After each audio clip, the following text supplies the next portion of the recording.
Hello hi friends, ఎలా ఉన్నారు? బాగున్నారా? నేను కూడా బాగున్నాను. ఇవాళ కాబోజే శనగలు తాలింపు చూద్దాము. కుక్కర్లో 2 విజిల్స్ వచ్చేలాగా ఉడికించుకోవాలి. 1 స్పూన్ సాల్ట్, పొనియన్ని చూసుకొని ఉడికిని ఆయిల్ వేసుకోవాలండి. ఆవాలు, ఎల్లుల్లిపాయ, శనగపప్పు, మినపప్పు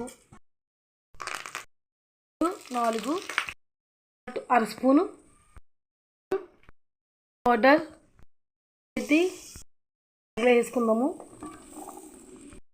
బాగా మిక్స్ చేసుకోవాలండి. ఉల్లిపాయలు,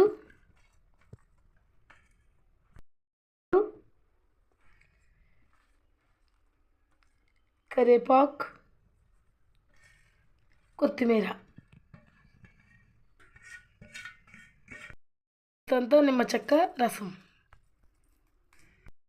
కోవాలి.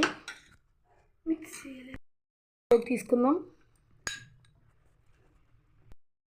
మీరు కూడా ట్రై చేయండి, చాలా బాగుంటుంది. లైక్ చేయండి, షేర్ చేయండి, సబ్స్క్రైబ్ చేయండి. Thank you so much.